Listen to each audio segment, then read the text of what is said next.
Hello, and welcome back to Gunfighter Life.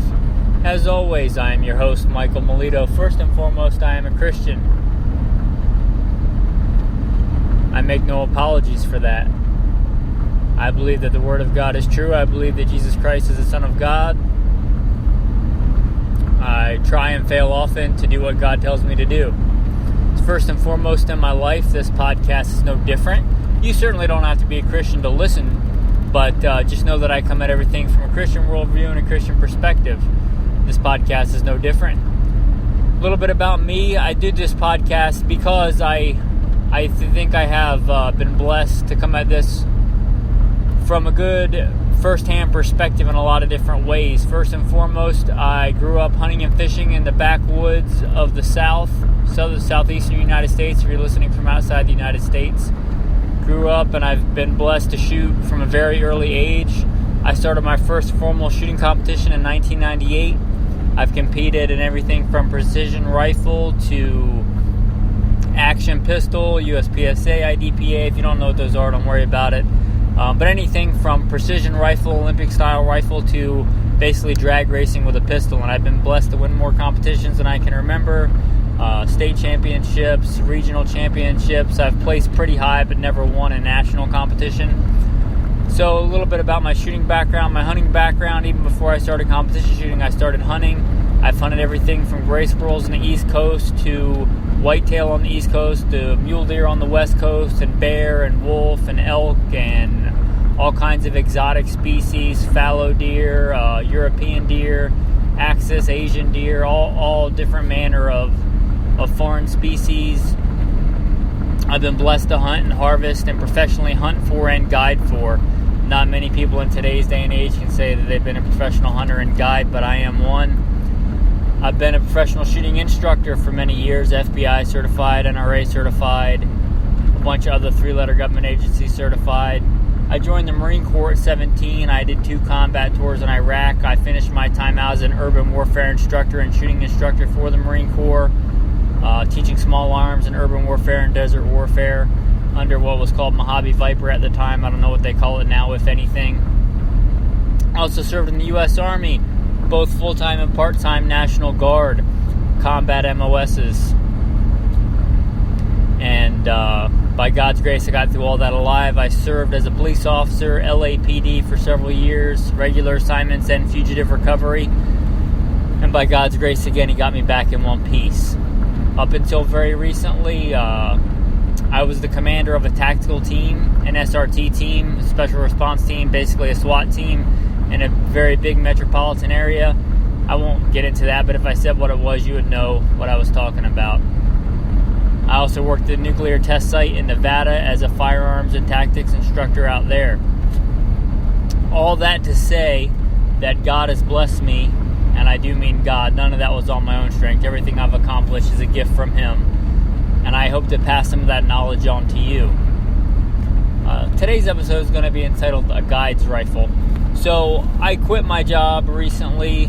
I resigned to come out to the country because I missed hunting and being out in the woods and just having time out alone. I was working a lot of hours in a big city and making a lot of money, but I'm a pretty simple guy.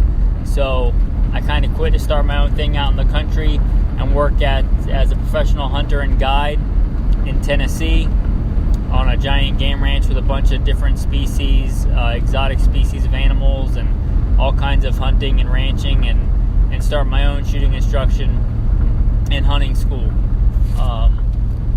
I'll get into how to contact me on that at more in the end, but you can follow me at Good Shepherd Training on Instagram or Facebook, Good Shepherd Shooting School, or you can always just email me. My real life email is my last name, Melito, MILITO 227 at gmail.com. MILITO 227 at gmail.com. Feel free to reach out to me for anything. If you have any gun questions, I'll try and answer them. If you're like, hey, I'm trying to decide between a 270 and a 30-06, or if it's a hunting question or if it's a tactical question, I'm trying to decide between a 12-inch SBR and a 10.5-inch SBR and direct impingement, piston, whatever. I'm just rattling stuff off. If you got a gun question or anything like that, I like to answer them. I like to I like for my audience to reach out, and so if you have anything like that, you can reach out to me.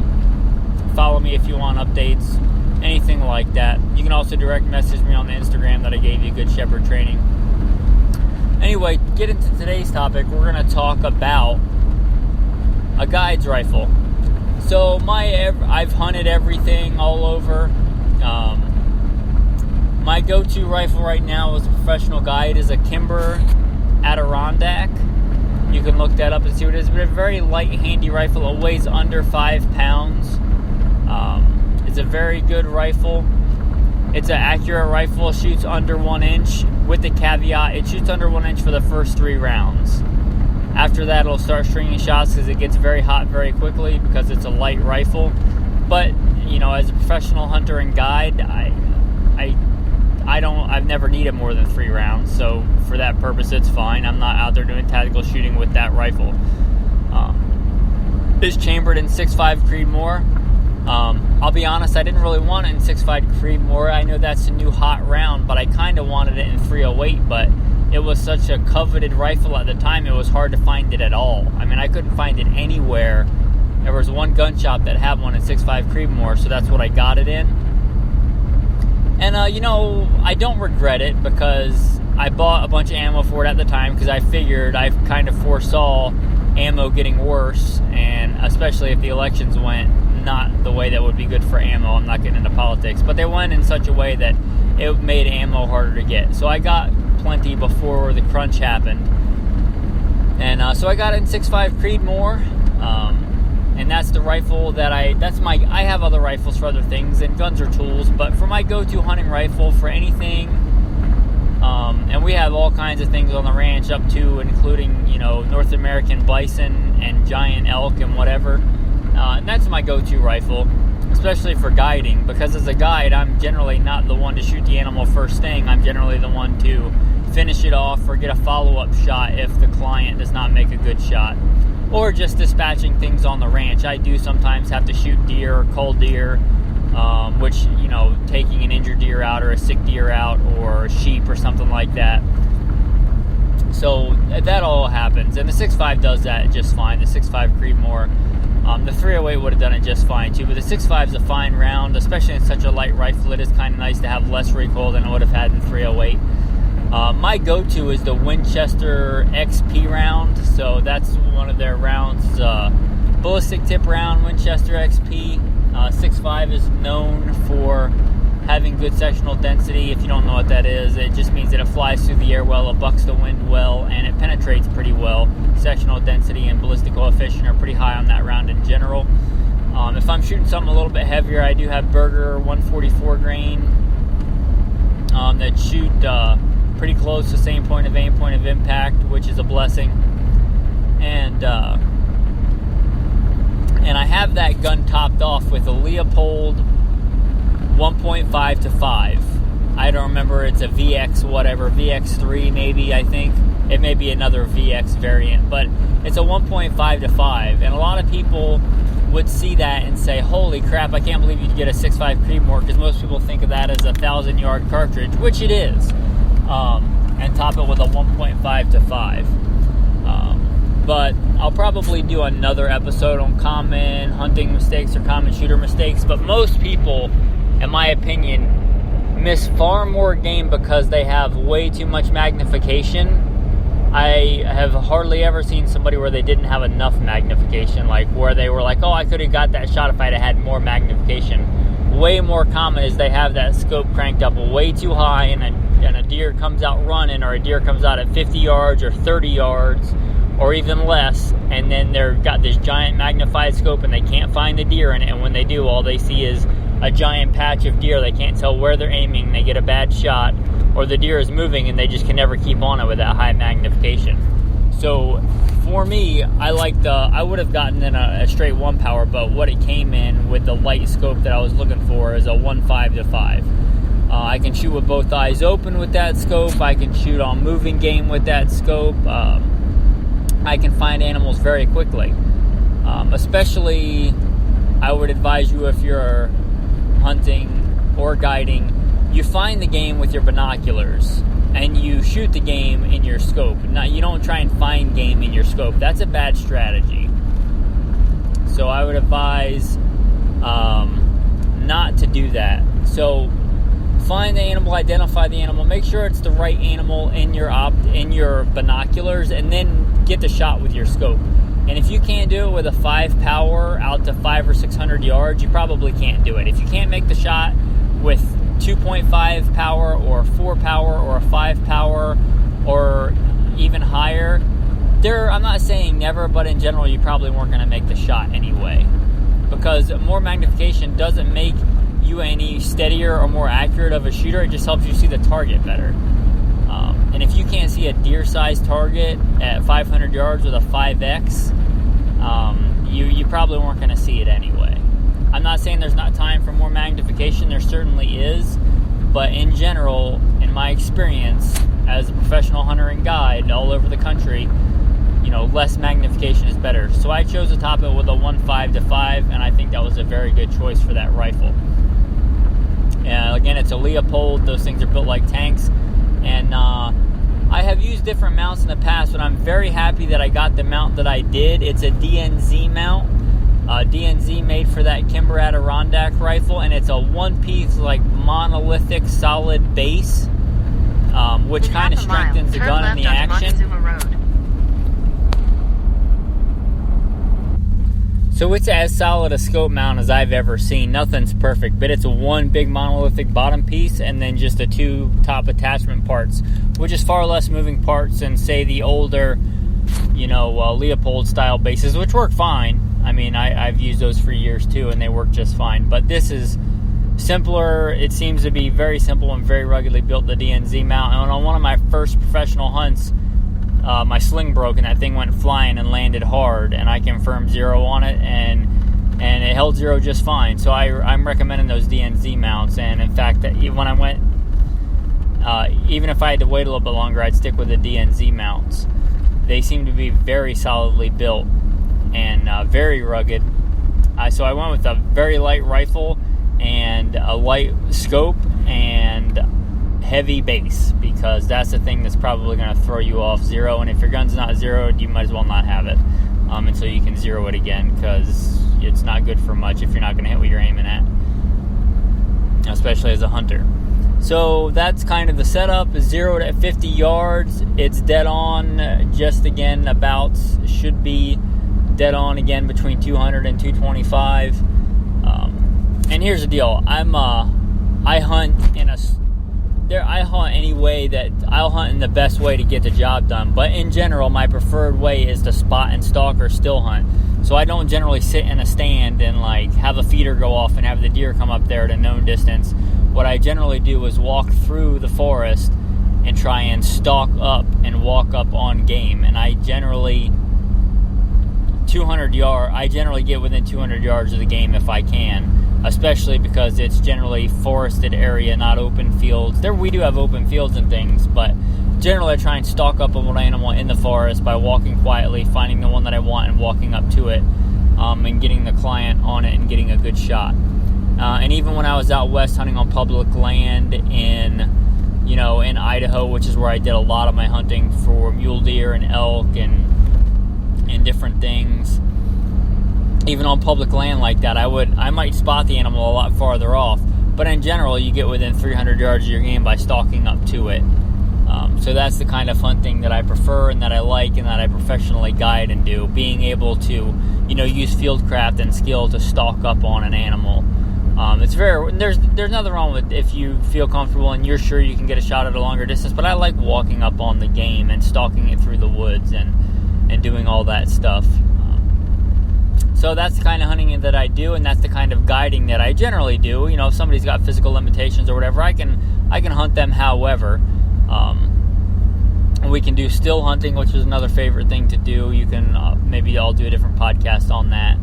But in general, that's kind of hunting and guiding that I'm set up for, and that's my go-to rifle, is that lightweight, Kimber. It's a Kimber Adirondack and 6.5 Creedmoor. It's got a very lightweight sling on it. It's got the DNZ mounts. It's got a Leopold 1.5 to 5.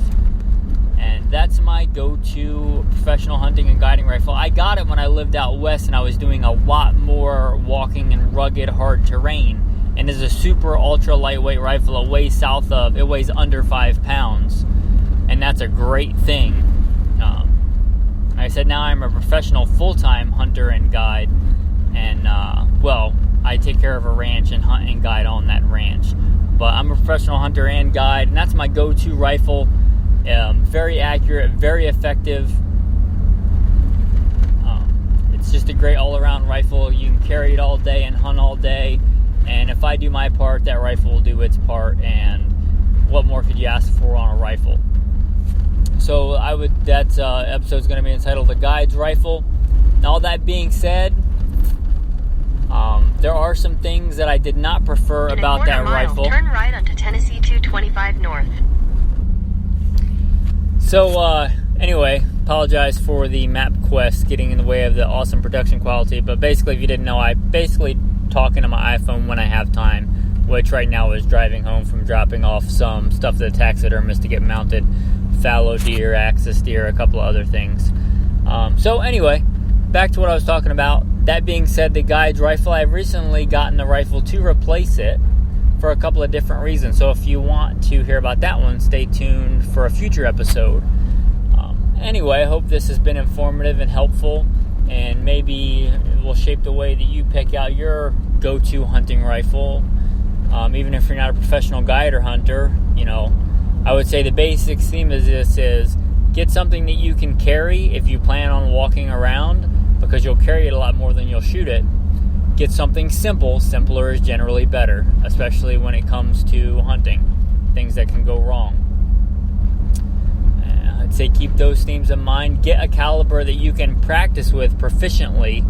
One, that's not cost prohibitive, and two, that doesn't have so much recoil that you're just going to beat yourself up. So I would say keep that in mind as a general theme of your hunting rifle, because I don't care what the caliber is, it's more important to have good shot placement on game. I've seen, even this weekend in our past hunts that we've done, I see plenty of game that did not drop right away with Magnum calibers. I should say I saw one that did not drop right away with a Magnum caliber because it was a poor shot. So, keep that in mind. A good shot is better than a big caliber. And if you have a big giant Magnum caliber, I would say you're probably not going to practice enough with it. And if you don't practice enough with it, it's a less chance you're going to get good shot placement. So I would say get a caliber that you can practice with. One, with cost that's not cost prohibitive, and two, that's not going to beat you up so hard. Continue straight. That's not going to beat you up so hard that you can't practice with it.